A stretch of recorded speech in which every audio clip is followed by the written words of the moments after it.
ചുരത്തിലുണ്ടായിട്ടുള്ള മണ്ണിടിച്ചിൽ മൂലം വയനാട്ടിലേക്ക് വരുന്ന ആളുകൾക്ക് വലിയ പ്രയാസമാണ് കഴിഞ്ഞ 2 ദിവസമായി നേരിട്ടുകൊണ്ടിരിക്കുന്നത്.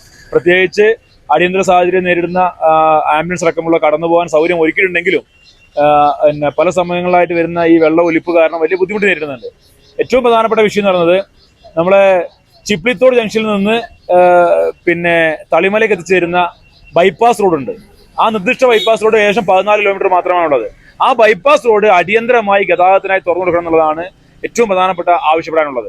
കോഴിക്കോട് ജില്ലാ കളക്ടറും കോഴിക്കോട് ജില്ലാ ഭരണകൂടവും അടിയന്തരമായി ഈ വിഷയത്തിൽ വയനാട് ജില്ലാ ഭരണകൂടവുമായി ബന്ധപ്പെട്ടുകൊണ്ട് 2 കൂട്ടരും സംയുക്തമായി ഇടപെട്ട് എത്രയും പെട്ടെന്ന് തളിമലയിലേക്ക് എത്തിച്ചേരുന്ന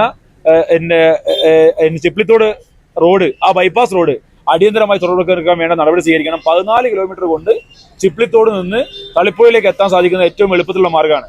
അതിനകത്ത് വരുന്ന ആകെയുള്ള പ്രയാസം എന്ന് പറയുന്നത് ഏകദേശം ഒരു 2.5-3 കിലോമീറ്ററോളം ദൂരമാണെന്നാണ് മനസ്സിലാക്കുന്നത്. ഒരു ഫോറസ്റ്റ് വരുന്നുണ്ട്. ആ ഭാഗത്ത് കേന്ദ്ര ഫോറസ്റ്റിൽ നിന്ന് അടിയന്തരമായിട്ട് അതിനുള്ള അനുമതി MP അടക്കം ഇടപെട്ടുകൊണ്ട് വാങ്ങിയെടുക്കുകയും തുടർന്ന് വയനാട്ടുകാർക്ക് ഈ ചുരത്തിൽ പ്രയാസങ്ങൾ ഉണ്ടാകുമ്പോൾ കടന്നു പോകാനുള്ള സാഹചര്യം ഒരുക്കുന്നതിന് വേണ്ടിയുള്ള ഏറ്റവും അടിയന്തര ഇടപെടലാണ് ആവശ്യം. ഈ ചുരത്തിലുള്ള ഇടപെടൽ എന്ന് പറയുന്നത് പിന്നെ ബുദ്ധിമുട്ടെന്ന് പറയുന്നത് അതെല്ലാം മഴക്കാലത്തും വയനാട്ടുകാർ നേരിടുന്നതാണ്.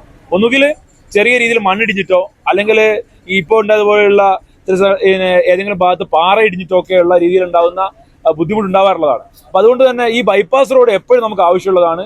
അത് ചുരം റോഡ് ഗതാഗത യോഗ്യമായാൽ പോലും ആവശ്യമുള്ളതാണ്. അതുകൊണ്ട് തന്നെ അടിയന്തരമായ ശ്രദ്ധ, ഇടപെടൽ ഈ വിഷയത്തിൽ ഉണ്ടാവണമെന്നാണ് ആവശ്യപ്പെടാനുള്ളത്.